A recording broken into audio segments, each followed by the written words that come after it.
আপনার অতিরিক্ত সুগার। বললাম তাহলে কি করতে হবে? ডাক্তার তখন আমাকে বলছে যে আপনি ফজরের সালাত আদায় করে 1 ঘন্টা করে হাঁটবেন প্রতিদিন, আলু খাবেন না, মিষ্টি ও ধারে পাশেই যাবেন না, আর একটু পরিশ্রমের কাজ করবেন। আর আমি এই 1 পাতা ঔষধ দিচ্ছি 10 টাকা দাম বা 15 টাকা দাম, 30টা ট্যাবলেট আছে, প্রতিদিন একটা করে খাবেন বলে আমাকে বাড়ি পাঠিয়ে দিয়েছে। এই ডাক্তারটা আবার একটু পাগলাটে ডাক্তার, মানে বোকা। বোকা বলতে গ্রামের ডাক্তার, কুয়াক ডাক্তার। তা বাড়ি এসে আমার স্ত্রীকে বলছি এরকম এরকম ব্যাপার, ফটিক ডাক্তার এই ওষুধ দিয়েছে। আমার স্ত্রীরা তখন বলছে ও কি ডাক্তার? ও কি ডাক্তার? ও কিছু জানে? ও ফিটি কিছু নেয় না? ফিটি তো নেয় না। বলছে ও ফি নেয় না তো ডাক্তার হলো কি করে? ভালো ডাক্তারকে তো বলছে অমরপুরে গরুহাটের পাশে মসজিদের গলিতে একটা ডাক্তার বসে, 800 টাকা ফি, সুগার বিশেষজ্ঞ। তা আমি গেলাম ওর কাছে। এখন ওর কাছে যাওয়ার পরে ও হাত চাপ দেখে বলছে আপনার তো অতিরিক্ত সুগার হুজুর। অতিরিক্ত সুগার তো যে আগে কোন ডাক্তার দেখাতেন? আগে আমাদের ফটিক ডাক্তারকে দেখাতেন। ফিটি কিছু নিত না, 20 টাকার ওষুধ দিত, ফজরের নামাজ পড়ে হাঁটতে বলতো, মিষ্টি খেতে মানা করতো, আলু খেতে মানা করতো, এই ওর ঔষধ। ডাক্তার তখন ঔষধটা, ফটিক ডাক্তারের ঔষধটা দেখে ছুঁড়ে ফেলে দিয়ে বলছে এ কি ডাক্তার ঘোড়ার দিন? এ কিছু জানে? তাহলে এখন ডাক্তারের উপায় যে আপনি আমার কাছে মাসে 2 বার আসবেন, আর আজকে 3000 টাকার ঔষধ দিচ্ছে, আর একদিন 3000, মানে মাসে 6000 টাকার ঔষধ, আর 800 টাকা করে ফি হলে 1600 টাকা, মানে প্রায় যাওয়া আসা নিয়ে 8000 টাকা খরচ।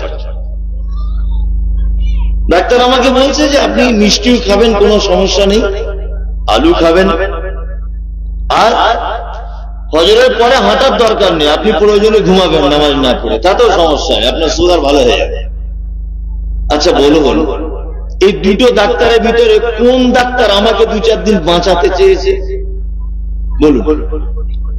ফটিক ডাক্তার, তাই না? আচ্ছা এবার আপনারা বলুন, আমরা অরিজিনাল ডাক্তার মনে করি কাকে? ওই গরুহাটের পাশের গলিতে যে বসে থাকে, তাই না? তখন আমরা মানুষ এমন বোকা যে আমাদের নিজেদের জন্য কোনটা ভালো আর আমাদের নিজেদের জন্য কোনটা খারাপ, এটা কিন্তু আমরা আজ পর্যন্ত বুঝতে পারি। কি বললাম বুঝলেন? আমি পবিত্র গ্রন্থ মুকুট আল কোরআনুল কারীমের একটা আয়াত আপনাদের সামনে তেলাওয়াত করেছি। প্রথম যে আয়াতটা তেলাওয়াত করেছি এটা হচ্ছে সূরা আন-নাহল, আয়াত নম্বর 97। বাড়ি গিয়ে খুলে দেখবেন। আর আজকে আমি একটা বিজনেসের কথা বলবো, মানে সাংঘাতিক বিজনেস। এই বিজনেসে জীবনে কোনোদিন লস নেই, শুধু লাভ আর লাভ, শুধু লাভ আর লাভ। আর এই বিজনেস হয় কার সাথে? আল্লাহর সাথে। মানুষের সাথে যদি আপনি বিজনেস করেন, দেখবেন সুযোগ পেলে আপনাকে চিটিংবাজি করে টাকা পয়সা ঢেলে দেবে, হিসেবের গন্ডগোল করবে। পার্টনারি ব্যবসা হলে আর একটা পার্টনারকে অনেক তো দেখা যায় পেপার পত্র পত্রিকায় গুলি করে দিচ্ছে, টাকা পয়সা ভাগের গন্ডগোল, হাবি জাবি, হয় না? হয়। কিন্তু আজকে আমি আপনাকে এমন একটা বিজনেসের কথা বলবো যে বিজনেসটা স্বয়ং কার সাথে করা যায়? আল্লাহ সুবহানাহু ওয়া তাআলার সাথে। আর আল্লাহ কখনো বান্দাকে ঠকায় না। আচ্ছা মা কখন সন্তানকে ঠকাবে? মায়ের চোখে সবাই সমান না? বড় ছেলে যেমন, ছোট ছেলে যেমন, মেজে ছেলে যেমন, মেয়েটাও যেমন, মা মা, এর কোনো বিকল্প নেই। তা আমাদের সৃষ্টিকর্তাকে আল্লাহ সুবহানাহু ওয়া তাআলা। তা আমরা যদি তার সাথে বিজনেসটা করি, তা সে আমাদের কি ঠকাবে? ঠকাবে কোনদিন ঠকাবে না। আপনাকে একটা আল্লাহর সাথে বিজনেস করার একটা লজিক আপনাদের সামনে শোনাচ্ছি, কেমন হয়। ধরে নেন এখন আল্লাহ পৃথিবীতে 2টো লোক পাঠিয়েছে, আচ্ছা, আপনি যে জমিটা এখন বসবাস করছেন, এই জমিটা একদিন কার ছিল? কার ছিল বলুন? আপনি যে জমিটা বসবাস করছেন, এই জমিটা কোনো না কোনো একদিন ছিল কার? আপনার বাপের।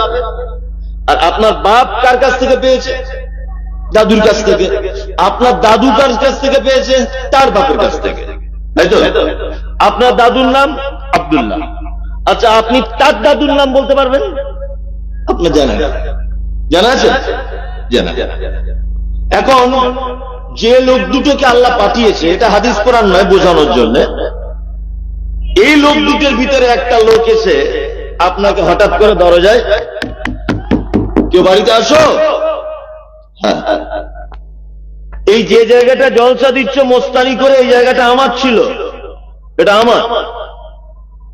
তুমি এখন যে বাড়িতে বাস করছো, ভিটেটা আমার, আমার জমি, আমার ছেড়ে দাও। আচ্ছা, হঠাৎ যদি একটা লোক এসে এরকম বলে, তাকে লোক মারবে কি মারবে না? মারবে না?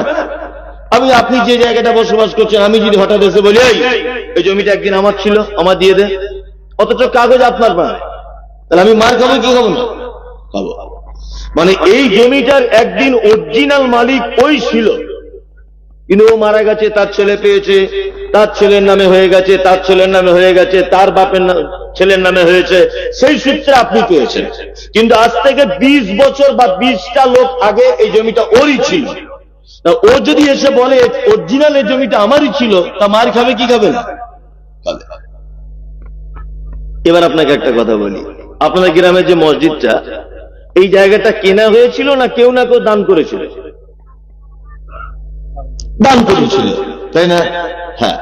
তাহলে যে লোকটার নামে আজ থেকে 200 বছর আগে জমির দলিল ছিল, ওর দলিল কেটে আপনার বাপের নামে হয়েছে, আপনার দাদুর নামে, তার নাম কেটে আপনার বাপের নামে হয়েছে, আপনার বাপের থেকে কেটে আপনার নামে হয়েছে, আপনার থেকে কেটে আপনার বেটার বর্তমান নামে চলছে। তাহলে একটা জমির কাগজের নাম অনেক পরিবর্তন হয়েছে। এখন পিছনের কেউ এসে যদি বলে জমি আমার, সে মার খাবে, আমি কি খাবে না? আপনার গ্রামের মসজিদটা 200 বছর আগে দান করেছে এই গ্রামের আব্দুল্লাহ, 200 বছর আগে। আচ্ছা, 200 বছর আগে যে লোকটা দান করেছে আব্দুল্লাহ, আচ্ছা, তারই নামে দলিলটা আজও আছে না দলিল পরিবর্তন হয়েছে? কোনটা? তারই নামে আছে। জমি আবার কারুর নামে দ্বিতীয়বারে বিক্রি হয় নাকি? হয়? হয় না? মসজিদ বিক্রি হয়? মসজিদ আপনার গ্রামে মসজিদটা জীবনে বিক্রি হবে? হবে না।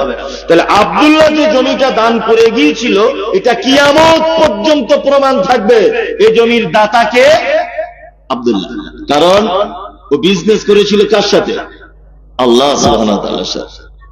এই কথাটা যে কত দামি কথা বললাম, আপনি কেমন ভাবে নিয়েছেন বলতে পারবো না। আল্লাহু আকবার। মানে আপনি যে জিনিসটা এখন দিয়ে যাচ্ছেন মসজিদ বা মাদ্রাসায়, এইটা পরিবর্তন করার ক্ষমতা পৃথিবীর কারো নেই।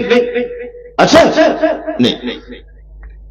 আল্লাহ সুবহানাহু ওয়া তাআলা পবিত্র কোরআনের ভিতরে বলছেন, কি বলছেন? মান আমিলা সালিহাম মিন যাকারিন আও উনসা ওয়া হুয়া মুমিনুন।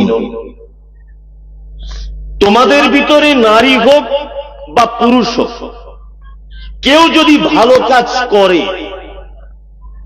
ওয়া হুয়া মুমিনুন, আর তার ভালো কাজটা যদি ঈমানের অবস্থাতে যদি হয়, কিসের অবস্থায়? ঈমানের অবস্থায়। আল্লাহ তাআলা বলছেন হায়াতান তাইয়্যিবাতান, তাহলে দুনিয়াতেই আমি তার উত্তম বসবাসের ব্যবস্থা করে দেব। আর সে যে ভালো কাজ করেছে তার থেকেও উত্তম প্রতিদান আমি আল্লাহ সুবহানাহু ওয়া তাআলা তাকে দেব। আয়াতের মূল কথাটা হচ্ছে এই, আল্লাহ বলছেন তোমাদের ভিতরে নারী হোক পুরুষ হোক যে কেউ হোক, যদি ভালো কাজ যদি করে, কি কাজ? ভালো কাজ। ভালো কাজের শর্ত কি? ঈমান থাকতে হবে, তাই না? জি। তার মানে কোন ঈমানদার লোক ছাড়া কারো ভালো কাজ আল্লাহর দরবারে গ্রহণ করা হয় না, কারো দরবারে আল্লাহর দরবারে গ্রহণ করা হবে না। এর একটা দৃষ্টান্ত আপনাদের সামনে পেশ করছি। আমাদের নবী মুহাম্মদ সাল্লাল্লাহু আলাইহি ওয়াসাল্লামের আপন চাচা, নাম তার আবু তালিব। আচ্ছা, আপনি একটা ইসলামিক কোন ইতিহাসে চটি বইয়ের পাতাতে আপনি দেখাতে পারবেন যে নবীজির চাচা কখনো আল্লাহর নবীর সঙ্গে অসৎ ব্যবহার করেছেন? দেখানো যাবে? যাবে না। বরং বেঈমান মুশরিকেরা যখন নবীজিকে মারতে এসেছেন, তখন চাচা প্রাচীরের মতো গার্ড দিয়ে বলেছেন, এই আমার ভাতিজার ইসলাম কবুল করবে না, তার আনিত দিন কবুল করবে না, এটা ভিন্ন ব্যাপার, কিন্তু আমার ভাতিজাকে মারতে পাবে না, কারণ আমি তার চাচা বেঁচে আছি। মারতে পাবে না আমার ভাতিজাকে। চাচা মারা যাচ্ছেন, আল্লাহ নবী সাল্লাল্লাহু আলাইহি ওয়াসাল্লাম মাতার কাছে বসে আছেন। চাচাকে বলছেন, চাচা একবার আপনি শুধু বলুন লা ইলাহা ইল্লাল্লাহ, তাহলে কিয়ামতের দিনে আমি আপনার ব্যাপারে আল্লাহর দরবারে কিছু বলতে পারবো।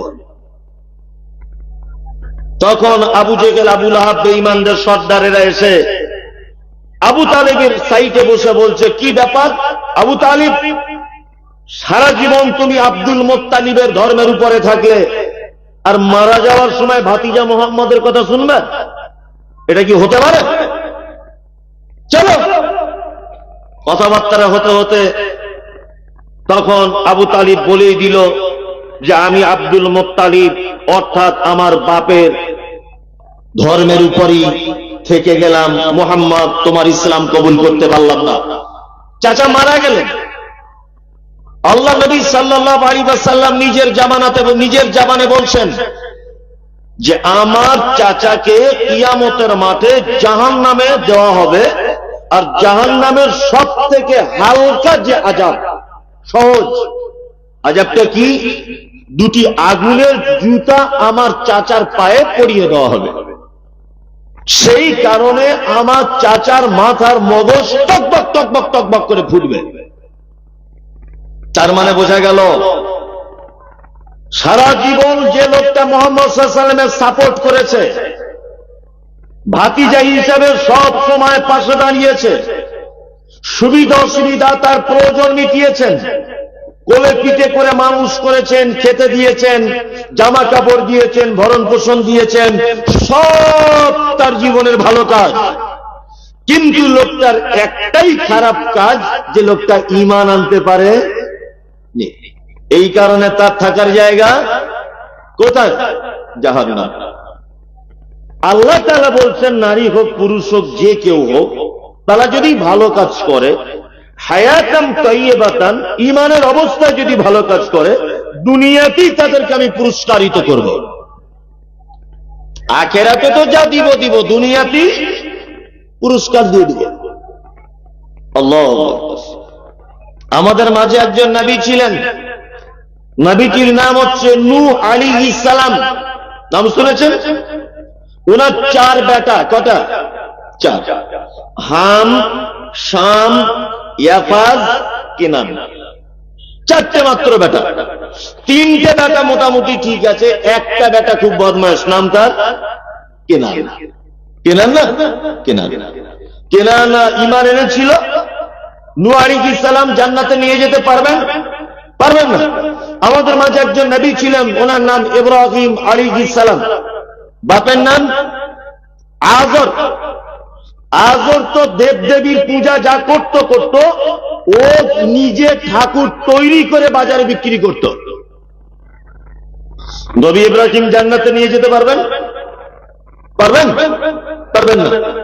কিন্তু আমাদের বর্তমানে কিছু বেঈমান ঘুরছে, যারা দাড়িওয়ালা, টুপিওয়ালা, পাঞ্জাবিওয়ালা, নামের আগে পীর, নামের পরে অমুক, হাবিজাবি, বলছে তোমরা নামাজ পড়ো আর না পড়ো, আমাদের দরবারে এসে সেজদা মেরে দাও, জান্নাত চলে যাও, আমার দাদুর জান্নাত ঠিকে নেওয়া আছে।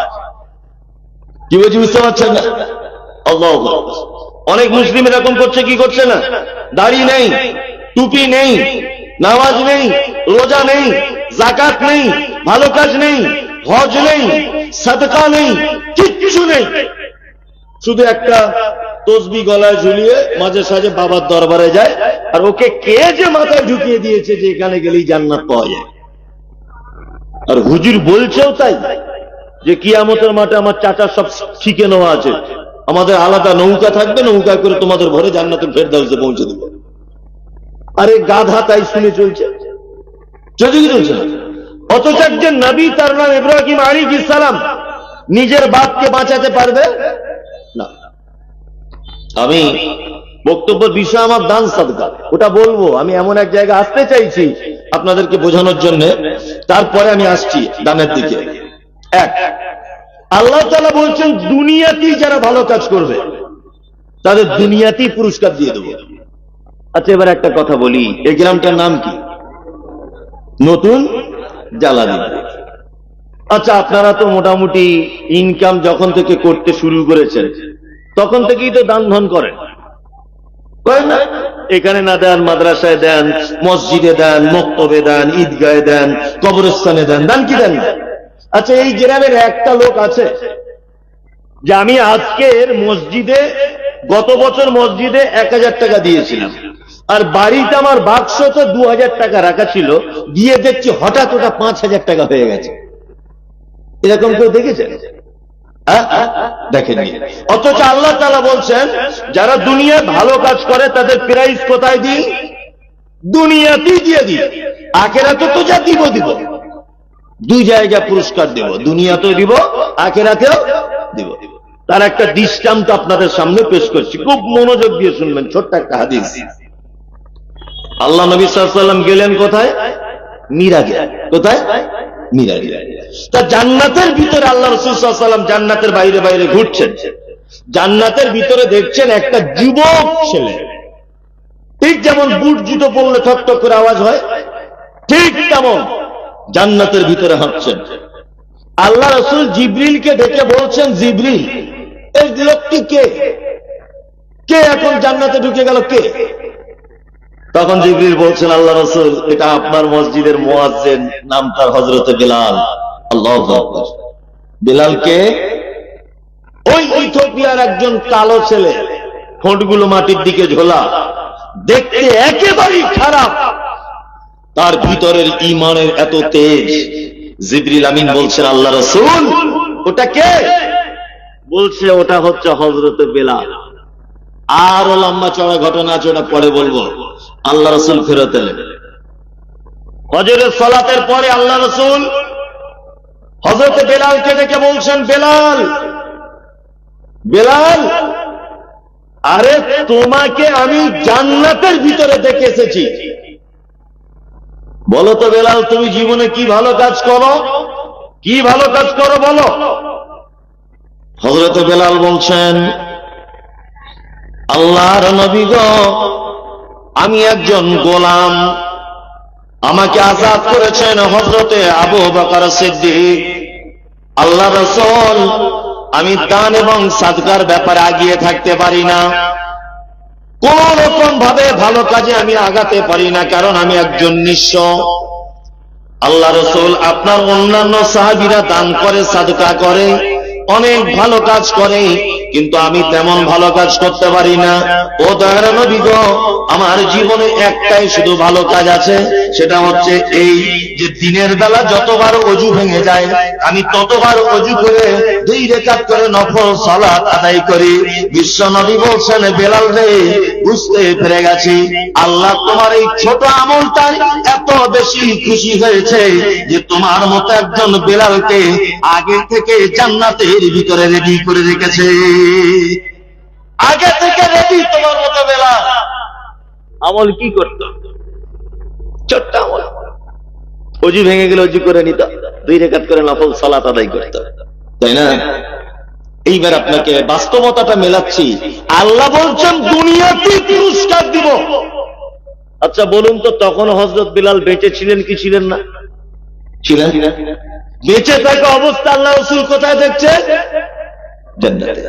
আল্লাহু আকবার। এগুলো কি ভাবনাতে আসে? ভাবনাতে আসে না। তাহলে আমাদের সব থেকে বড় কথা হচ্ছে এই যে আমাদের ভালো কাজ করার আগে একটা জিনিস মাথায় রাখতে হবে, যে আমি যখন ভালো কাজটা করছি তখন আমার ঈমানের অবস্থায় করছি কিনা।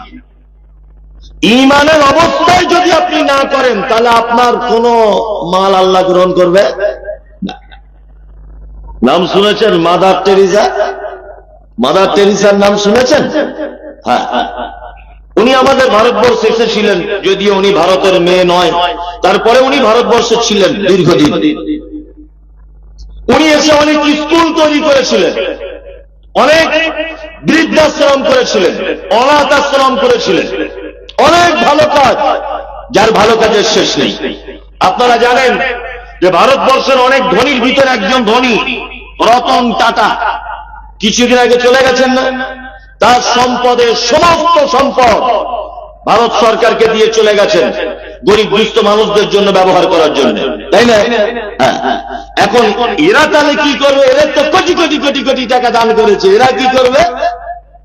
আল্লাহ সুবহানাহু ওয়া তাআলা আল্লাহু আকবার পবিত্র কোরআনের ভিতরে বলছেন যে কিয়ামতের দিনে প্রত্যেক আমলকারীদের কাছে আমি যাব, প্রতিটা আমলকারীদের কাছে গিয়ে জিজ্ঞাসা করে বলবো, তুমি যে দান করেছিলে, তুমি তোমার নেকিটা দেখতে চাও?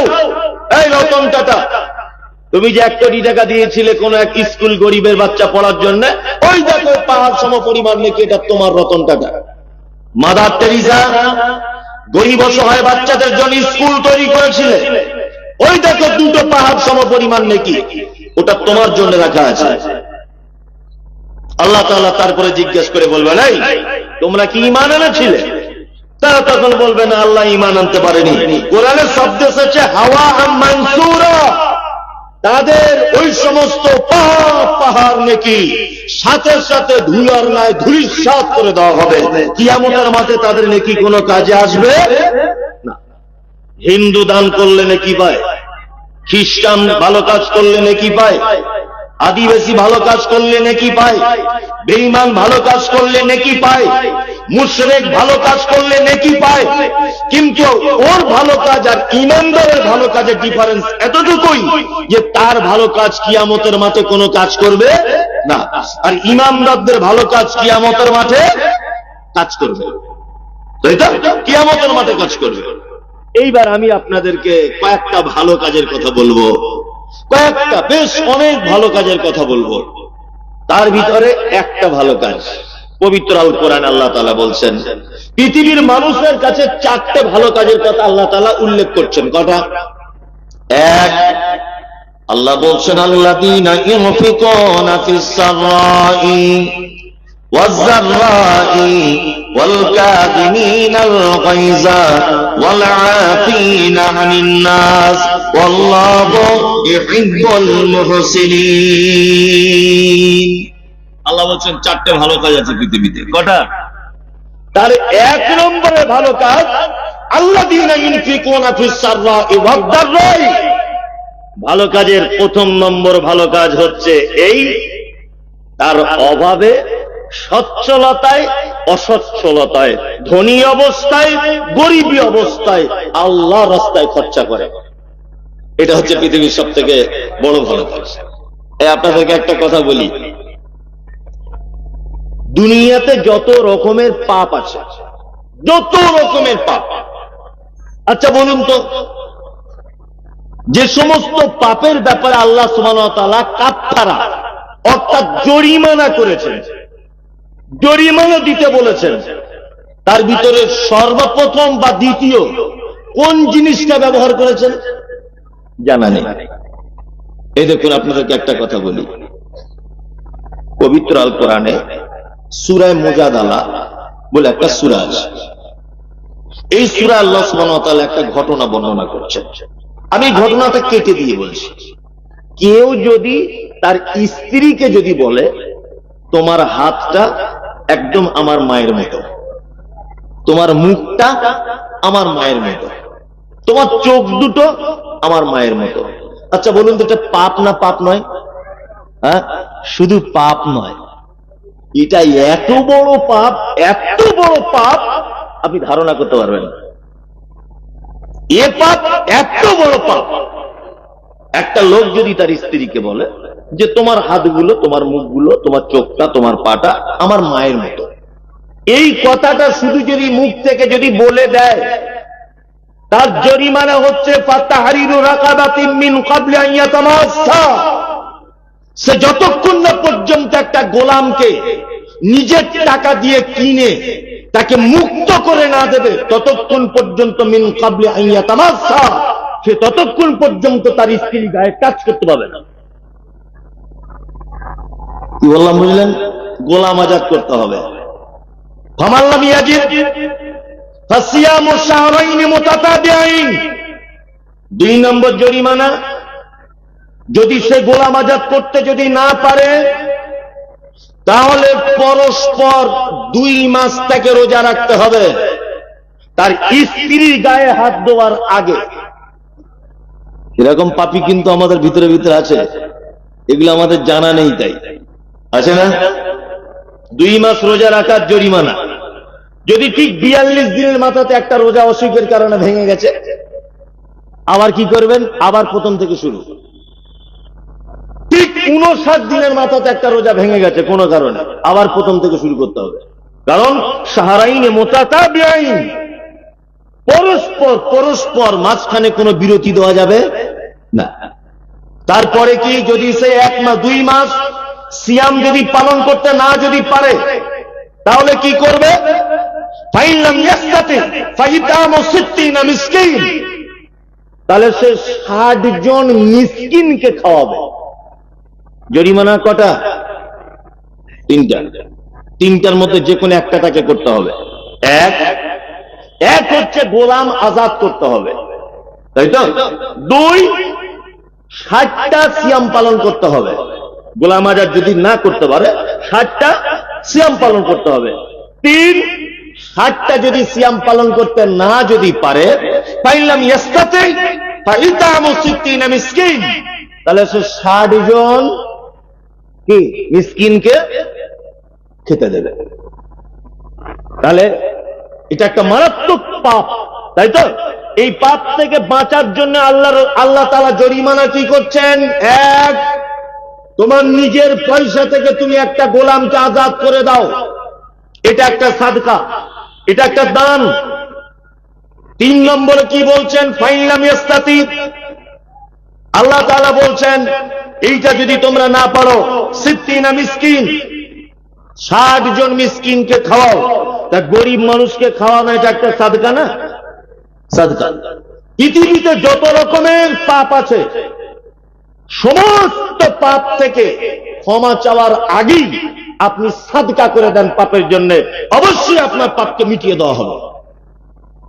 এইবার আপনাকে একটা কথা বলি, আপনি হজ করতে গেছেন, হজ করতে গিয়ে কোনো কারণে কোনো একটা ত্রুটি হয়েছে, কোনো একটা ত্রুটি, কুরবানি দিতে ভুলে গেছিলেন, নয় আপনি তওয়াফ করতে করতে মিস করে দিয়েছেন, নয় আপনি সাফা মারোয়া দৌড়াতে ভুল করে দিয়েছেন। তা ভুলের তো একটা জরিমানা আছে, আছে না?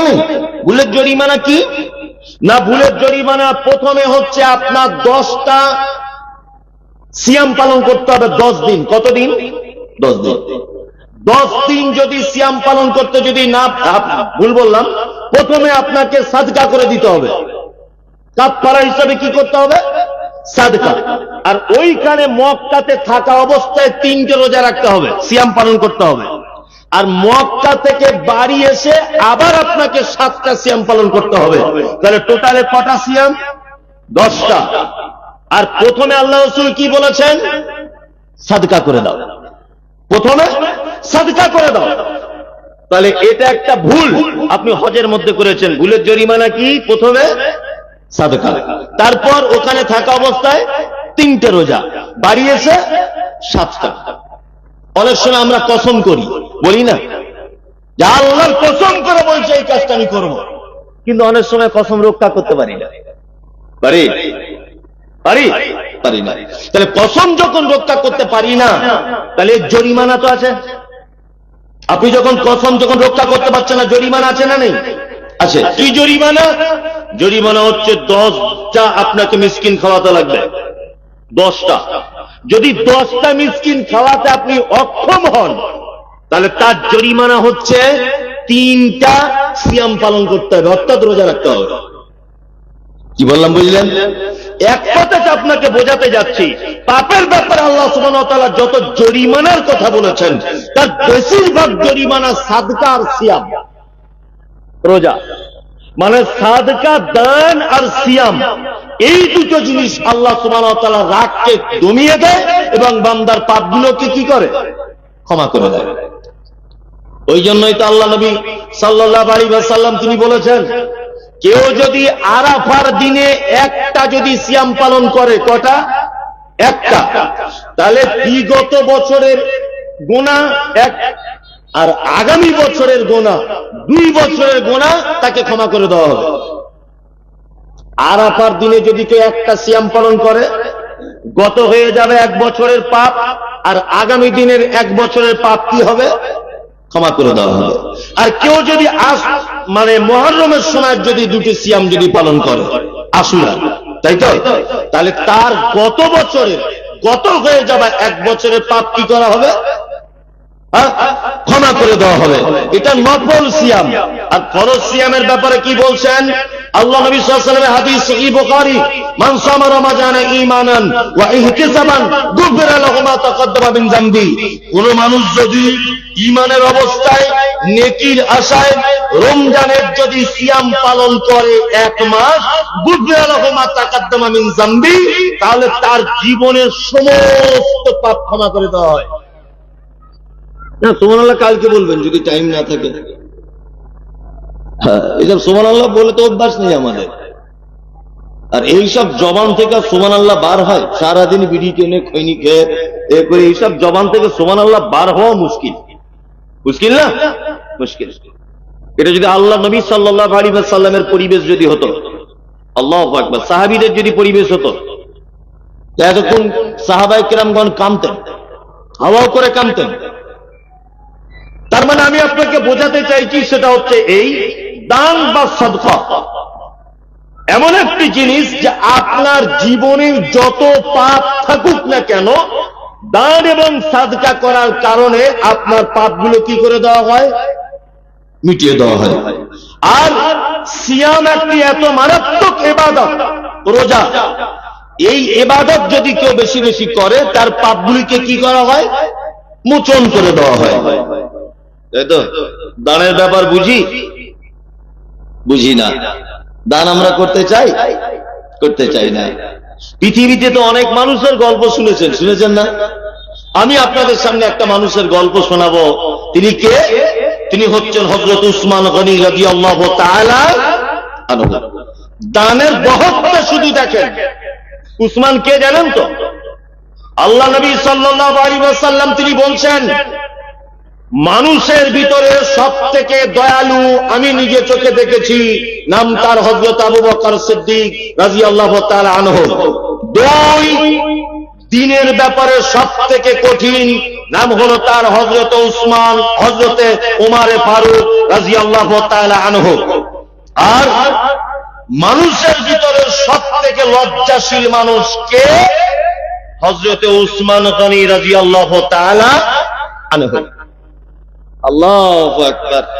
একটা হাদিস মনে পড়ে গেল সহিহ মুসলিমের 2442 নম্বর হাদিস। আম্মা জান আয়েশা সিদ্দিকা রাদিয়াল্লাহু তাআলা আনহা হাদিসটি বর্ণনা করছেন। আম্মা জান আয়েশা বলছেন যে হযরত উসমান কেমন ছিলেন। আম্মা জান আয়েশা বলছেন যে একদা আল্লাহ রাসূল বাড়িতে আছেন, আমি দেখলাম যে আল্লাহ রাসূলের লুঙ্গিটা হালকা একটু উঠে আছে। কি বললাম বুঝলেন? আল্লাহ রাসূল বাড়িতে আছেন আর লুঙ্গিটা হালকা একটু কি উঠে আছে। দরজায় কে? দরজার বাইরে থেকে আওয়াজ এলো, আমি হলাম আবু বকর। বিশ্বনবী বলছেন, আবু বকর তুমি বাড়ির ভিতরে চলে এসো। বাড়ির ভিতরে চলে এলেন। আল্লাহ রাসূল যেভাবে ছিলেন পায়ের লুঙ্গিটা তোলা অবস্থায় ওইভাবেই আছেন। তারপরে দরজায় আওয়াজ, কে? না হযরতে ওমর। আল্লাহ রাসূল বলছেন বাড়ির ভিতরে চলে এসো ওমর। আবু বকর কে? না, আবু বকর আম্মা জান আয়েশার আব্বা। আর হযরত ওমর কে? না, ওমর আল্লাহ রাসূলের শ্বশুর, আবু বকর আল্লাহ রাসূলের শ্বশুর। হযরত আবু বকর আর ওমর দুইজনেই কাজ মিটিয়ে চলে গেলেন। আল্লাহ রাসূল ওই অবস্থায় রয়েছেন। একটু পরে দরজা আওয়াজ হচ্ছে, কে? দরজার বাইরে থেকে আওয়াজ এলো, আমি হলাম হযরতে উসমান। আম্মা জান আয়েশা বলছেন, উসমানের গলার আওয়াজ শুনে আল্লাহ রাসূল তাড়াতাড়ি করে উঠে পড়লেন, লুঙ্গিটা ঠিক করলেন, জামা কাপড় ঠিক করলেন। হযরত উসমান আল্লাহর নবীর সঙ্গে কথা বলার পরে চলে গেলেন।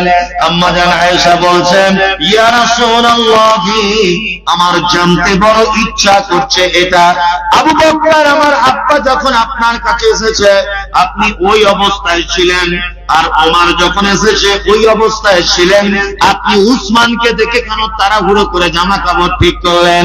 বিশ্বনবী বলছেন, আয়েশা রে, আমি কি ওই লোকটাকে দেখে লজ্জা করব না, যে লোকটাকে দেখে আসমানের ফেরেশতারা লজ্জা পায়? উসমানকে দেখে লজ্জা পায় কে? ফেরেশতারা পর্যন্ত লজ্জা পায়। হযরত উসমান তিনি যখন গোসলখানাতে গোসল করতেন, নিজের পরনের পোশাকটা পর্যন্ত খুলতেন না, তার উপরেই পানি দিয়ে গোসল করতেন।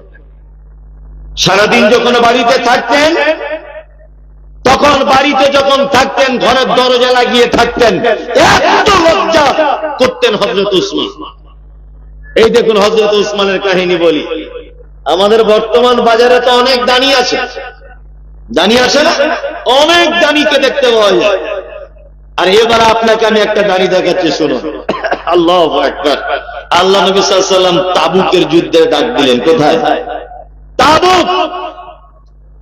সমস্ত সাহাবায়ে কেরামদেরকে আল্লাহ রাসূল বলছেন, কিছু কিছু মাল দাও, মাল চালাতে যুদ্ধ চালানো সম্ভব নয়। আজ থেকে ১৫০০ বছর আগে হযরত উসমান গনি রাদিয়াল্লাহু তাআলা আনহু ১০০০ দিনার দিলেন। বর্তমান ১০০০ দিনার মানে স্বর্ণের কয়েন। এই ১০০০ স্বর্ণের দিনার যদি বর্তমান সময়ে মানে ওজন যদি করা যায়, 4 কেজি 240 গ্রাম তার ওজন হবে। 4 কেজি 240 গ্রামের সোনার দাম কত হিসাব করুন। এখন ৮০,০০০ টাকা 10 গ্রামের যদি দাম হয়, 1 কেজির দাম কত হয়? ৮০ লাখ টাকা, তাই তো? ৮০ লাখ টাকা। তাহলে 4 কেজি আপনি যদি ধরেন, 4 কেজির দাম 4 আটা 32, তাই না? 3,20,00,০০০ টাকা। বর্তমান 2024 সালে 3,20,00,০০০ টাকা। আজ থেকে 1500 বছর পিছনে যদি চলে যান, আমার মনে হয় 3,20,00,০০০ টাকার সারা ভারতবর্ষটা কেনা যেত। কেনা যেত না? কেনা যেত। এত দানি ছিলেন। শুধু এই নয়, ইসলাম মক্কাতে যখন সহ্য করতে অত্যাচার না পেরে আল্লাহ নবী সাল্লাল্লাহু আলাইহি ওয়াসাল্লাম চলে এলেন কোথায়? মদিনার জমিনে। মদিনায় এসে মুসলিমরা বিপাকে পড়ে গেছে। খাবারও অভাব, পানিরও অভাব। খাবারও নাই, কি পানিও নাই। এক ইহুদির এক কূপ ছিল, এক ইহুদির এক কূপ ছিল, পানির কূপ। তা মুসলিমরা যখন ওই কূপে পানি আনতে যায়, পানি আনতে দেয় না। হযরত উসমান গেলেন ওই কূপের মালিকের কাছে, ভাই তোমার কূপটা বিক্রি করবা? কূপটা বিক্রি করবা? বলছে না, বিক্রি করবো না। মানে মুসলিমদের কষ্ট দেওয়ার জন্য ইহুদিটা বলছে বিক্রি করবো না। আচ্ছা তাই। হযরত উসমান আবার গেলেন, গিয়ে বলছেন কূপের অর্ধেকটা বিক্রি করুন, আমরা একদিন পানি পান করব আর আপনি একদিন পানি নেবেন। বলছে না, তাও বিক্রি করবো না। বারবার যাবার পরে হযরত উসমান গনি রাদিয়াল্লাহু তাআলা আনহু ওই কূপটা ওই মালিকের কাছ থেকে, ইহুদি মালিকের কাছ থেকে কিনে নিয়েছিলেন। কত টাকায়? কত টাকায়? ৩৫,০০০ দিরহাম। দিরহাম মানে চাঁদির পয়সা। 1 দিরহাম সমান যদি এখন 23-24 টাকা হয়, মোটামুটি 8,05,০০০ টাকা বর্তমান 2024 সালে তার মূল্য। আজ থেকে ১৫০০ বছর আগে 8,05,০০০ টাকার কূপ ক্রয় করে মুসলিম ইমামদারদের মাঝখানে তিনি দিয়েছিলেন। আজও পর্যন্ত সেই হযরত উসমানের কূপ মদিনাতে রয়েছে, কূপটির নাম হচ্ছে বীরে রুমা। আমি মুমতাজুল ইসলাম আল্লাহ আমার মতো গুনাহগারকে সেই কূপ দেখিয়ে এসেছেন। সেই কূপের চারিদিকে আছে খেজুরের বাগান, খেজুরের গাছ, আর সেই কূপ থেকে আজও পর্যন্ত পানি নিয়ে খেজুরের গাছের গোড়ায় দেওয়া হয়। আপনারা বিশ্বাস করবেন কি জানি না, সোশ্যাল মিডিয়াতে সার্চ করে দেখবেন আমি যে কথাগুলো বলছি। সারা আরবের মাটিতে আজও পর্যন্ত হযরত উসমান গনির নামে ব্যাংকের অ্যাকাউন্ট আছে। আশ্চর্য হবেন আপনি, ১৫০০ বছর আগেকার মানুষ হযরত উসমান গনি, ১৬০০ খেজুরের গাছ আছে ওই কূপটার চারিদিকে। কত? ১৬০০। সেই খেজুর গাছ থেকে যে টাকা লভ্যাংশ হয়, ওই টাকা দিয়ে বেশিরভাগ এতিম, অসহায়, দুস্থ মানুষদের মাঝখানে বিলি বন্টন করা হয়। আপনারা জানেন সারা পশ্চিম বাংলার অনেক মাদ্রাসায় অনেক লোকের মাধ্যমে এতিমদের টাকা আসে। টাকা আসে না?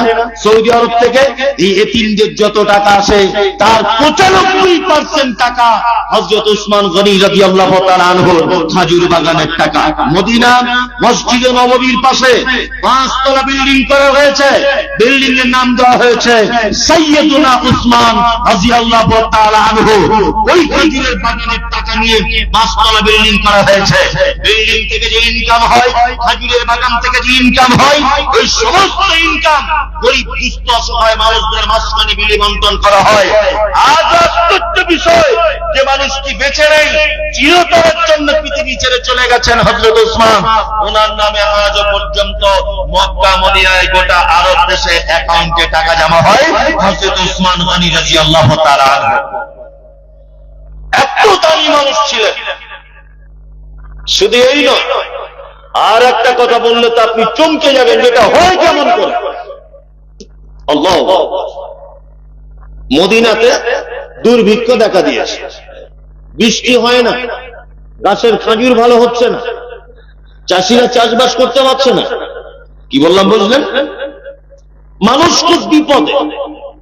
গ্রামের মানুষেরা ভাবছে যে শহরের দিকে যাই, হযরত উসমানের কাছে যাই। উসমান তখন মুখ্যমন্ত্রী, মদিনার মুখ্যমন্ত্রীর কাছে যায়। পাবলিক তার সমস্ত অভিযোগ নিয়ে যেমন কলকাতা নবান্ন যায় না, ওখানে আমাদের মুখ্যমন্ত্রী থাকেন। তো ঠিক তেমন মদিনার পাড়া গ্রামের মানুষেরা একদা আসছেন কোথায়? হযরত উসমানের কাছে। কারোর কোলে বাচ্চা, কারোর পেটে বাচ্চা, কেউ রয়েছে বৃদ্ধা, কেউ রয়েছে বৃদ্ধ, কারোর মাথাতে আছে পানির মশক, কারোর ঘাড়ে আছে বিছানার চাদর। পোশাক ভালো নাই, খাওয়া দাওয়া নাই। মায়েরা তাদের বুকের স্তনের দুধ শুকিয়ে যাওয়ার আশঙ্কা করছে। গর্ভবতী মহিলারা খাদ্যের অভাবে পেটের ভিতরে বাচ্চা মারা যাবে কিনা ভয় করছে। তারা আসছে কোথায়? না মদিনার একেবারে গ্রামের থেকে আসছে তারা শহরে। বন্ধুরা আমার, এই গ্রামের একটা লোককে যদি বলা হয়, একেবারে অশিক্ষিত লোককে, গরিব মানুষকে, জীবনে কলকাতায় যায়নি যে লোকটা, যে তুমি এখান থেকে নবান্নে চলে যাও, বরং তো তার কাছে নবান্ন পৌঁছানোটা সহজ না কঠিন? খুব বড় কঠিন। তা মদিনার মানুষেরা আসছে পাড়া গ্রাম থেকে মদিনা শহরে। কার কাছে আসছে? আসছে হযরত উসমান গনি রাদিয়াল্লাহু তাআলা আনহুর কাছে। খাদ্যের ব্যাপারে অভিযোগ করবেন তিনি।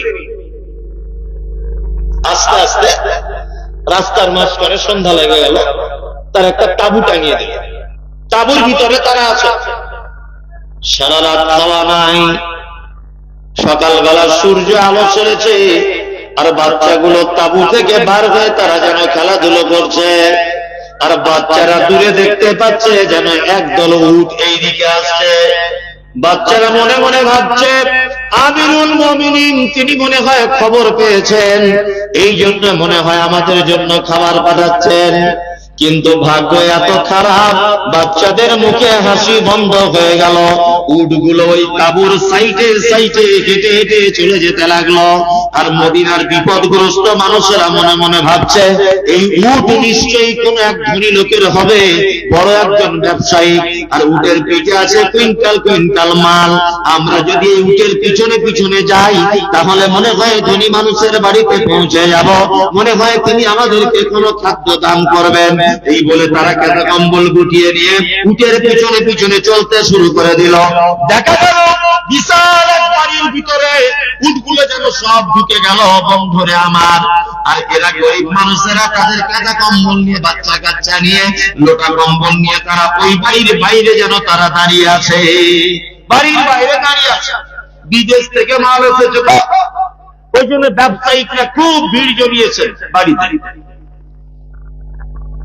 বাড়ির মালিককে, বাড়ির মালিক হচ্ছেন আমিরুল মুমিনিন হযরত ওসমান গনি রাদিয়াল্লাহু তাআলা আনহু। হযরত ওসমান একটা ব্যাগ থেকে মাল বার করে বলছো এটা কত দিবে বলো। একজনা বলছেন আমিরুল মুমিনিন এটা আমি 2 দিরহাম দিব, আর একজন বলছেন 10 দিরহাম দিব, আর একজন বলছেন 20 দিরহাম দিব। হযরত ওসমান ভাবছেন এটার দাম তো মাত্র 5 দিরহাম, কিন্তু লোকে দাম দিচ্ছে 20 দিরহাম, কারণ কি? কারণ কি? আরে ন্যায্য দাম 5 টাকা, তোমরা বলছো 20 টাকা, কারণ কি?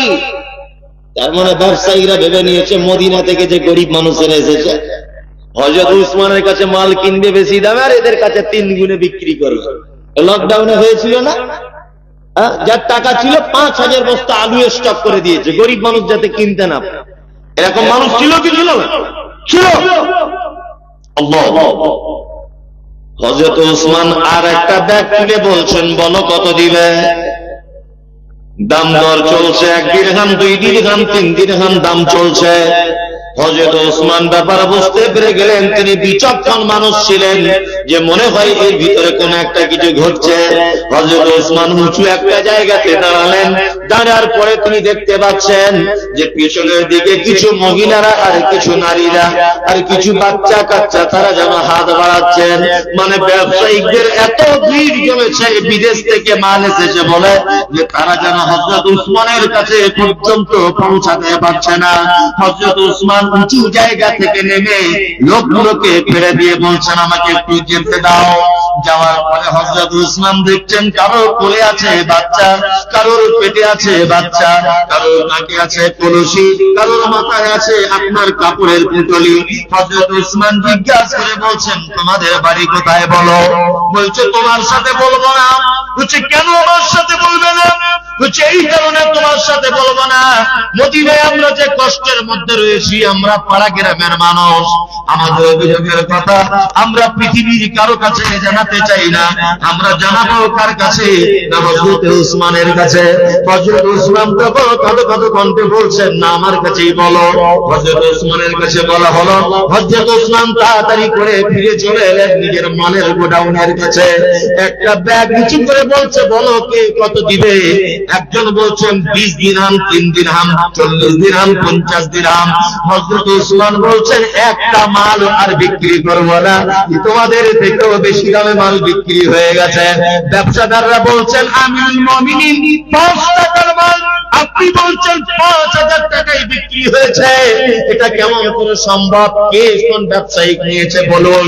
তখন হযরত ওসমান কোরআনের একটা আয়াত তেলাওয়াত করলেন, ইন্নাল্লাহা আশতারা মিনাল মুমিনিনা আনফুসাহুম আমওয়ালাহুম বিআন্না লাহুমুল জান্নাত। আল্লাহ বলছেন মুমিন তোমার মাল, তোমার দান, তোমার টাকা পয়সা, তোমার বিল্ডিং বালাখানা, তোমার যা কিছু আছে আমি আল্লাহ সুবহানাহু ওয়া তাআলা জান্নাতের বিনিময়ে কিনে নিলাম। হযরত ওসমান বলছেন আমার 600 উটের পিঠের উপরে থাকা যত মাল, কুইন্টাল কুইন্টাল মাল, হযরত ওসমান ব্যাগগুলোকে নিয়ে গরিব মানুষদের হাতে দিচ্ছেন আর বলছেন যাও তোমরা নিয়ে বাড়ি চলে যাও, যাও তোমরা নিয়ে বাড়ি চলে যাও, যাও তোমরা নিয়ে বাড়ি চলে যাও। 600 উটের পিঠের উপরে থাকা যত মাল, সমস্ত মাল হযরত ওসমান তিনি নিজে হাতে বিবন্ধন করে দিলেন। আল্লাহ, এর নাম দান। এর নাম কি? দান। 10 টাকা 20 টাকা দান করেছে মসজিদে, 4 বার ঘুরে এসে বলছে, কই মৌলভী সাহেব আমার নামটা বললেন না, আমার নামটা বললেন না। তার নামটা বলেছে, আবার ঘুরে এসে বলছে, আমি আলহাজ হজ করে এসেছি মৌলভী সাহেব, আমার নামটা বলুন। মানব বোঝাতে চাইছে যে আমি 20 টাকার দানি, আমার নামটা বলো আগে। আল্লাহু আকবার, আল্লাহু আকবার। কি অবস্থা! দান এবং সাদকা এটা এমন একটি বিষয়, মুহাম্মদ সাল্লাল্লাহু আলাইহি ওয়াসাল্লাম তিনি বলছেন, ইত্তাকুল্লাহ ওয়ালাউ বিশিক্কি তামারিন। জাহান্নাম থেকে বাঁচার জন্য তোমার কাছে নিরুপায় কিচ্ছু নেই। আল্লাহ নবী সাল্লাল্লাহু আলাইহি ওয়াসাল্লাম তিনি বলছেন, খেজুর খাচ্ছিলে, খেজুর অর্ধেক খেয়েছো, আর অর্ধেক খেজুর রয়েছে, ওই অর্ধেক খেজুরটা আল্লাহর রাস্তায় দান করে দাও, তার বিনিময়ে হলেও তোমরা জাহান্নামের আগুন থেকে বাঁচো। তার মানে পৃথিবীতে যত দামি ইবাদত রয়েছে, তার মধ্যে সবথেকে দামি ইবাদতের নাম কি? দান এবং সাদকা, তাই না? আপনাদেরকে আর একটা চমৎকার হাদিস শোনাই। হাদিস বলবো, একটা চমৎকার একটা ঘটনা, দেখবেন এর থেকে অনেক শিক্ষা আছে। বলি, বলছি, ওই যে প্রথমে বলে এসেছিলাম কি, যে আল্লাহ নবী সাল্লাল্লাহু আলাইহি ওয়াসাল্লাম মিরাজে গিয়ে কাকে দেখেছিলেন জান্নাতে? হযরতে বেলালকে। আল্লাহ রাসূল বলছেন, আমি বেলালকে দেখার পরে জান্নাতের আর একটু আগিয়ে গেলাম। আগিয়ে যাওয়ার পরে দেখলাম একজন মহিলা, পর্দানাসীন মহিলা, আর একটা মহিলার সঙ্গে জান্নাতের ভিতরে গল্প করছেন, কথা বলছেন। আমি জিবরিলকে বললাম, জিবরিল, ওই মহিলাটাকে যে জান্নাতের ভিতরে আমি নিজে তাকে দেখতে পাচ্ছি, তার গলার আওয়াজটা বড় পরিচিত পরিচিত মনে হচ্ছে, মহিলার নাম কি? জিবরিল আমিন বলছেন, ইয়া রাসূলুল্লাহ, ওটা আর কেউ নয়, ওর নাম হচ্ছে রুমাইসা, আর ওর ডাক নাম হচ্ছে উম্মে সুলাইম, আর ওর স্বামীর নাম হচ্ছে আবু তালহা। স্বামীর নাম কি? আবু তালহা। আল্লাহু আকবার। এটা কে উম্মে সুলাইম? হযরত আনাসের মা, হযরত আনাস রাদিয়াল্লাহু তাআলা আনহু। হযরত আনাস কে?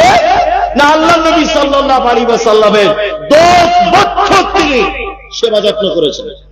কত বছর? 10 বছর। এই আনাসের মায়ের নাম কি? উম্মে সুলাইম। এর আরেকটা ভাই ছিল, তার নাম উমাইর। তার নাম উমাইর। এই উমাইর কে? না, এই উমাইর হচ্ছে উম্মে সুলাইম, অর্থাৎ আপনার রুমাইসার বেটা। আল্লাহু আকবার। জান্নাতে দেখলেন কাকে? একজন পর্দানাসীন মহিলাকে। আল্লাহ নবী ফেরত এলেন, বেলালকে জিজ্ঞেস করেছিলেন বেলাল, তারপরে একে জিজ্ঞেস করছেন কে? আবু তালহা রাদিয়াল্লাহু তাআলা আনহুকে। দান কত মারাত্মক, সাদকা কত মারাত্মক আপনাকে বোঝাই। আল্লাহর নবী আবু তালহাকে ডেকে বলছেন, আবু তালহা, আবু তালহা, একটা কথা বলবো। বলছে, আল্লাহ রাসূল বলুন। বলছে, জান্নাতের ভিতরে তোমার স্ত্রীকে দেখেছি আবু তালহা, তোমার স্ত্রী আর একজন মহিলার সঙ্গে জান্নাতের ভিতরে কথা বলছিল, আমি দেখে এসেছি। জীবনে কি ভালো কাজ করেছে বলো তো? হযরত আবু তালহা তখন বলছেন, আল্লাহ রাসূল, মনে আছে সেই দিনের ঘটনা, হঠাৎ করে একজন মেহমান এসেছে মসজিদে। কি বললাম বুঝলেন? আল্লাহ রাসূল আবু তালহাকে বলছেন, আবু তালহা, আমার বিবিদের বাড়িতে একবার খোঁজ নাও তো, খাবার দাবার আছে কি দেখো তো। তো হযরত আবু তালহা বলছেন, তখন আল্লাহ রাসূলের 11 জন বিবি ছিল। কতজন? 11 জন। হযরত আবু তালহা বলছেন, 11 জন বিবির বাড়ি থেকে ঘুরে এলাম, একজনের বাড়িতেও কোনো খাবার নাই। আল্লাহ। মদিনার তখন মুখ্যমন্ত্রী কে? মুহাম্মদ সাল্লাল্লাহু আলাইহি ওয়াসাল্লাম। আমাদের অবস্থা কি? আমাদের নেতাদের অবস্থা? আগে আন্ডার প্যান্ট পরে ঘুরতো, আগে আন্ডার প্যান্ট পরে ঘুরতো। এইবার ভোটে জেতার পরে দেখছি বুলেট গাড়ি চেপে ঘুরছে। টাকা কি বাপের ছাপা কল আছে? মানুষ বুঝে না এগুলো। আর একটু উপর পোস্টে গেছে তো জামি BMW তে ঘুরছে, কোটি টাকা দাম। টাকা আছে কোথা থেকে? এগুলো মানুষ বুঝতে পারে না। অনেক জলসাতে দেখেছি, অনেক জলসাতে বক্তাদের খাওয়া দাওয়ার ব্যবস্থা গ্রামের সব থেকে ধনী লোকের বাড়িতে হয়। জিজ্ঞাসা করছি যে ভাই এত সুন্দর বাড়ি টাড়ি কি করেন? হচ্ছে 3 বারের প্রধান আমি। আর কিছু করেন? না, আর কিছু করি না। প্রধানের বেতন তো এখন 5,000 না 6,000। তাই এত রাজপ্রাসাদ বাড়ি, আপনার বাড়ির ডাইনিং টেবিলের দাম তো 1.5 লাখ টাকা। এ টাকা আসে কোথা থেকে? ডাইনিং টেবিল যেটা আছে তার দাম 1.5 লাখ টাকা, টাকা আসে কোথা থেকে? আমাদের নেতাদের চরিত্র কি বললাম বুঝলেন না? আর মুহাম্মদ সাল্লাল্লাহু আলাইহি সাল্লাম তিনি ছিলেন নেতা, তাই না? 11 জন বিবির বাড়িতে কোনো খাবার নাই। আল্লাহ রাসূল তখন ভরা মজলিসে বলছেন সাহাবীদের উদ্দেশ্য করে, সাহাবীরা তোমাদের ভিতরে কি কেউ আছো যে এই মেহমানের মেহমানদারি করাবে? আল্লাহ তার খাজিরে বরকত দিবে, আল্লাহ তার মালে বরকত দিবে। কেউ আছো? সবার আগে আবু তালহা হাত তুলে দিয়ে বলছেন লাব্বাইক। আল্লাহ রাসূল আমি প্রস্তুত। বাড়িতে খাবার আছে কিনা একবারে খোঁজ নেই। কি বললাম বুঝলেন? আমাদের অবস্থা কি বর্তমান? মসজিদে 2টো অন্ধ লোক এসেছে, জুম্মার দিনে নামাজ পড়ছে। সেক্রেটারি একবারে এরকম করে দেখছে, মোতাল্লি একবারে এরকম। সবাই ঘর চলে গেলে ইমাম সাহেব বলছে একটু ব্যবস্থা করো, অন্ধ লোক এসেছে। কেউ ব্যবস্থা করে আল্লাহু আকবার, কেউ না। অনেক সময় হয় না এগুলো? কেন এই চরিত্র কেন আপনার? আপনাকে তো আগেও বলেছি, জুম্মার দিন আপনার স্ত্রীকে বলে দিবেন আমাদের বাড়িতে একজন খাবে। কেউ আসেনি, দেখতে পাচ্ছেন কেউ আসেনি। একটা ফেরিওয়ালা আচার বিক্রি করতে এসেছিল, ওই মুর্শিদাবাদের ওই প্রান্তে বাড়ি, ভগবান গোলার দিকে আচার বিক্রি করে পাড়ায়। তা ও মুসলিম লোক মসজিদে জুম্মার নামাজ পড়তে এসেছিল, আচারওয়ালাটাকে বাড়ি ডেকে নিয়ে যায় যে ভাই তুমি আমার বাড়িতে একটু ডাল ভাত খাবে। আর একটা বুদ্ধি বলে দিই, জামাই আসলে ফোন করে আসে 1 সপ্তাহ আগে, ফোন করে না, মা আমি যাচ্ছি। 10 দিন আগে ফোন করেছে, মা আমি আসবো, দিশি মুরগা লাগবেই, ও ফরজ। যদি না করেন তাহলে জামাই রাগ করবে। কিন্তু হঠাৎ করে 2টো অন্ধ লোক এসেছে মসজিদে, ওরা কি ফোন করে এসেছে? আসেনি। তাহলে আপনার বাড়িতে ডাল আছে আর ওই পালং শাকের তরকারি, তাই খাবে। সুবিধা তো, মেহমান খাওয়ানো সব থেকে সুবিধা। অথচ বরং আপনার জামাইয়ের সাথে 2টো বন্ধু চলে এলে তারা খাদ্যের বদনাম করবে না? কিন্তু এ বদনাম করার সুযোগ পাবে না, কোন বদনাম করার সুযোগ পাবে না।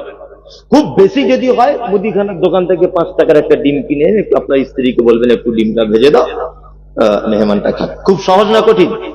সহজ, খুব সহজ। আবু তালহা বলছেন আমি মেহমানটাকে নিলাম। দেখুন মজার ঘটনা কেমন, এটা হাদিস। আবু তালহা বলছেন বাড়ি গেলাম, আছো কেউ? আছো? আবু তালহার স্ত্রী বলছেন হ্যাঁ।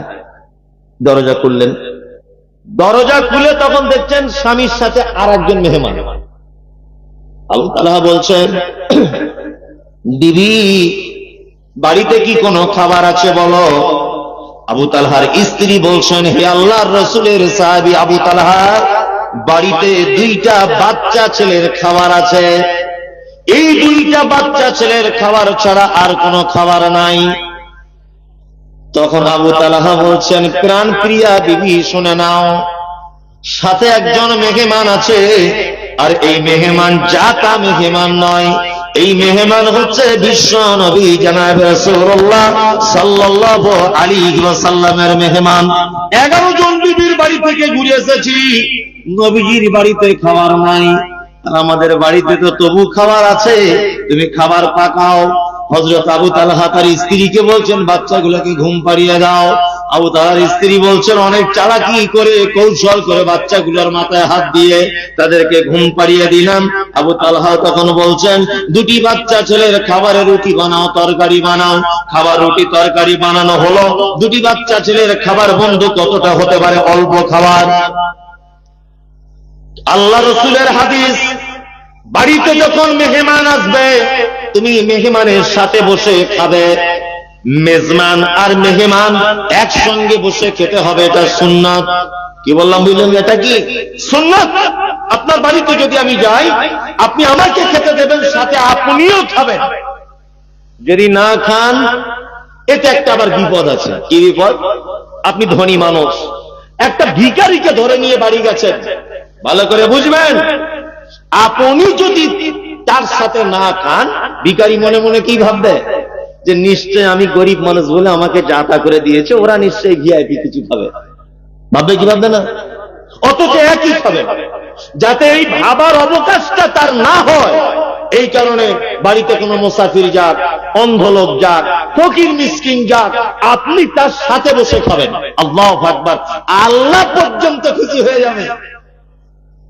কি বললাম বুঝলেন? চলুন। আবু তালহার স্ত্রী বলছেন, আবু তালহা, দুটি বাচ্চা ছেলের খাবার তুমি যদি খাও, আর ওই লোকটা যদি খায় মেহমান, তাহলে পেট ভরবে না মেহমানের। আবু তালহা বলছেন, বিবি রে, দ্বিতীয়বার খাদ্য দেওয়ার নাম করে খাবারের মাঝখানে যে প্রদীপ জ্বলবে, মানে ঘটনা রাতের বেলা, এই প্রদীপটা আমি ফুঁক দিয়ে নিভিয়ে দিব, আর আমি এমনিতেই মুখে তুলবো তরকারি আর রুটি, আর এমনিতেই গালটাকে নাড়বো, কিন্তু আমি খাবো না।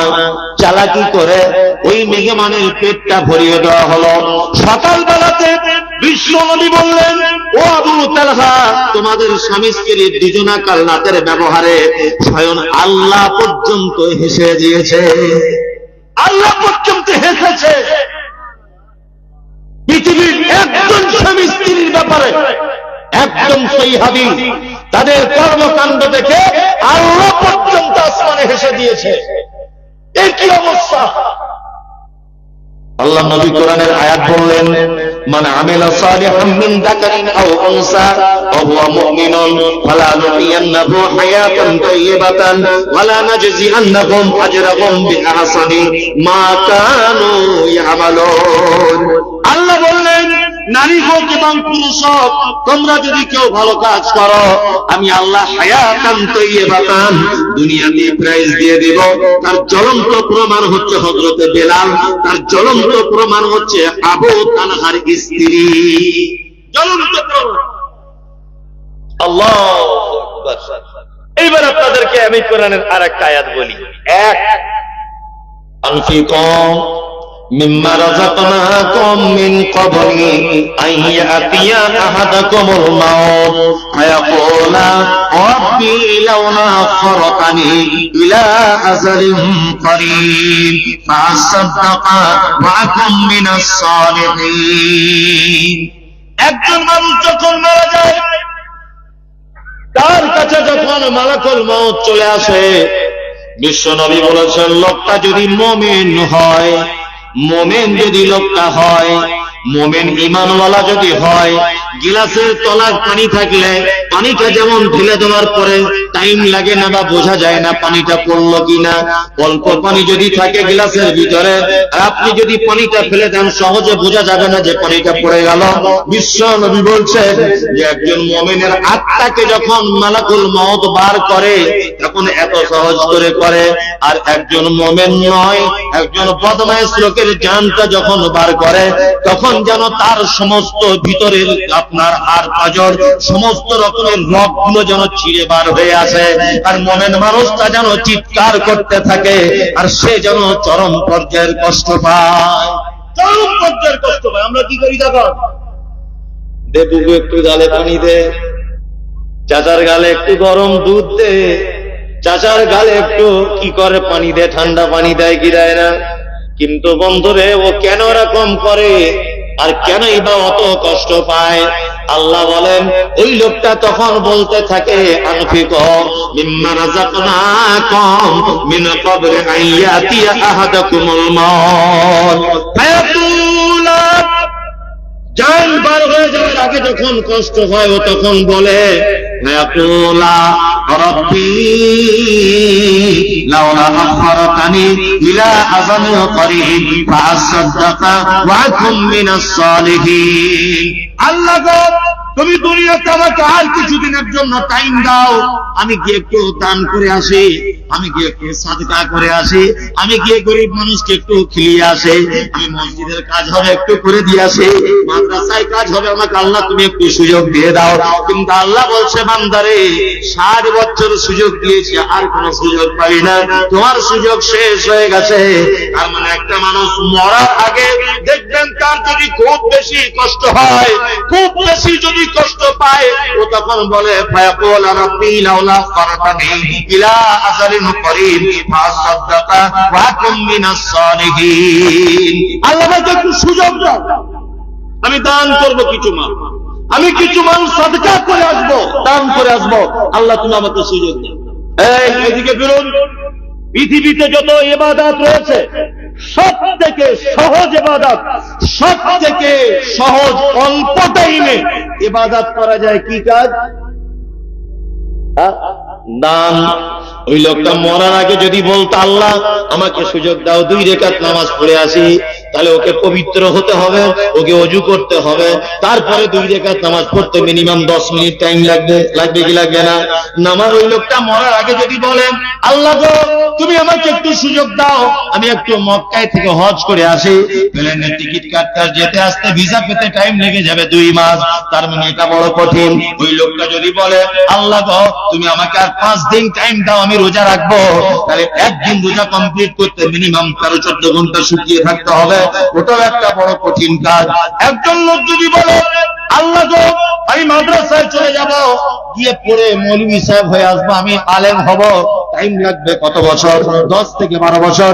তার মানে ইবাদতের জগতে যত ইবাদত রয়েছে সমস্ত ইবাদত করতে গিয়ে টাইম লাগে, একটি মাত্র ইবাদত করতে গেলে টাইম লাগে না, 1 সেকেন্ডের ভিতরে ইবাদত কবুল হয়ে যায়, 1 সেকেন্ডের ভিতরে ইবাদত আল্লাহর দরবারে পৌঁছে যায়। গরিব মানুষ রাস্তায় হাত পেতেছিল, খতম করে একটা 500 টাকা নোট বার করে দিল, টাইম লাগলো? খুব জোর হলে 2 সেকেন্ড টাইম লাগে। ওই জন্য মৃত্যু মানুষ মরার সময় কি বলে?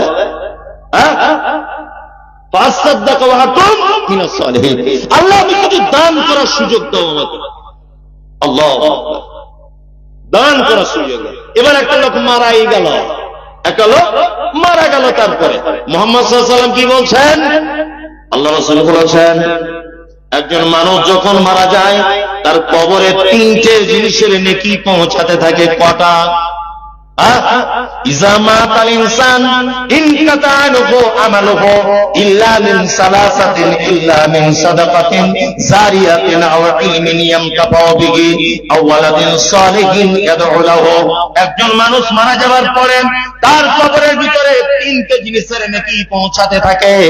1 নম্বরে নবীজি বলেছেন সাদাকাতুন জারিয়াতুন। সাদকায়ে জারিয়া, সাদকা জারিয়া বুঝেন? বুঝেন? বুঝেন? সাদকা জারিয়া বুঝায়, আমরা কি বুঝেছি আর সাদকা জারিয়া কি? আমার মাদ্রাসা 2 তলার ছাদ হচ্ছে, বোঝানোর জন্য বলছি। তা কোন একটা কোটিপতি লোক টাকার তার মনে হয় আল্লাহ শেষ দেয়, ভালো করে বুঝবেন। তা ওকে গিয়ে বলছি যে মাদ্রাসার ছাদটা ঢালাই দিব, 2 তলার উপরে বাচ্চারা থাকতে পারছে না, 1 তলাতে জায়গা হচ্ছে না। আমি নিজে গিয়েছি, কিছু যদি আপনি ছাদটা করে দেওয়ার ব্যবস্থা করতেন তাহলে একটু ভালো হতো, আপনি কিছু অন্তত পক্ষে দেন, কিছু দেন। তখনও বলছে না মাদ্রাসা দিয়ে কি হবে, ওখানে দিয়ে লাভ নেই, ভালো করে বুঝবে। বলে আমাকে 200 টাকা ধরিয়ে দিল, চলে গেল। কিছুদিন পর লোকটা মারা গেল, তার বেটারা 2 লক্ষ টাকা খরচা করে 3000 লোককে বিরিয়ানি করে খাইয়েছে, বাপ মারা গেছে বলে। কি বলছি বুঝতে পারছেন না? পরে শুনতে পেলাম যে 2-3 হাজার লোক খাইয়েছে বিরিয়ানি করে, বাপ মারা গেছে। আচ্ছা বলুন তো 10 পয়সা নাকি হয়েছে? হয়েছে। অথচ ও যদি আমার মাদ্রাসার জন্য 10,000 টাকা দিয়ে বলতো 2 কুইন্টাল রড আমার পক্ষ থেকে, তাহলে কিয়ামত পর্যন্ত সাদকা জারিয়ার নাকি পেত কি পেত না? পেত। আল্লাহ। যাই হোক, দানের ব্যাপারে আর বেশি কি বলো, রাত্রি 12টা বাজে এখন। কমিটির লোক বিচলিত হচ্ছে, আমি বুঝতে পারছি যে মেন কাজ এখন শুরু করছে না, বলি যে শুধু আজে বাজে বকছে। লোক যদি চলে যাচ্ছে। আচ্ছা আচ্ছা, মসজিদ আপনাদেরকে একটা ছোট্ট হাদিস আল্লাহ রাসূল সাল্লাল্লাহু আলাইহি ওয়াসাল্লাম বলি, 1 মিনিট আমাকে টাইম দেন। আমাদের বাড়ি ঘরে, বাথরুমে, বাড়িতে দেখবেন একটা মৌমাছির মতো একটা পোকা মাটির বাসা করে, দেখেছেন? কি বলে ওটা? ছোট্ট ছোট্ট বাসা করে মাটি দিয়ে ঘরটা বানায়। আল্লাহ রাসূল সাল্লাল্লাহু আলাইহি ওয়াসাল্লাম বলেছেন, কেউ যদি তার অর্থ দিয়ে মসজিদের এতটুকু জায়গা যদি উঁচু করে দেয়, আল্লাহ রাসূল বলছেন তার জন্য জান্নাতে একটা রাজপ্রাসাদ নির্মাণ করা হবে। কি বললাম বুঝলেন না? তার জন্য জান্নাতে একটা ঘর নির্মাণ করা হবে। অতটুকু পরিমাণ যদি তার অর্থ দিয়েছে মসজিদকে তুলে দেয়। মসজিদের উন্নতি চলবে, জলসা। আপনাদের কাছে বিনীত অনুরোধ যে আপনারা মসজিদের জন্য আল্লাহর রাস্তে আপনাদের পক্ষ থেকে 2000, 4000, 5000 টাকা আপনারা মসজিদের জন্য ব্যয় করুন। আরেকজন ভাই দিয়েছেন 500 টাকা। আল্লাহুম্মা সাল্লি আলাইহি আল্লাহুম্মা বারিক আলাইহি। ভাই কে আছেন? আরেকজন দিয়েছেন 1000 টাকা। দেন ভাই, একটু আগিয়ে আসবেন, আপনারা দেন, আল্লাহর রাস্তায় দেন। দেন 100 টাকা। মানে জলসার আগে কালেকশন হয়েছে নাকি? তো কই কালেকশন তাহলে? জি, আরে আপনাদের পক্ষ থেকে কেউ একজন বলুন যে আমার পক্ষ থেকে আমি 5000 টাকা দিব, আল্লাহর রাস্তায় দিব। একজন ভাই বলুন। মেয়ে মহল থেকে এসছে বেশ কিছু টাকা। ভাই আপনাদের একজন আল্লাহ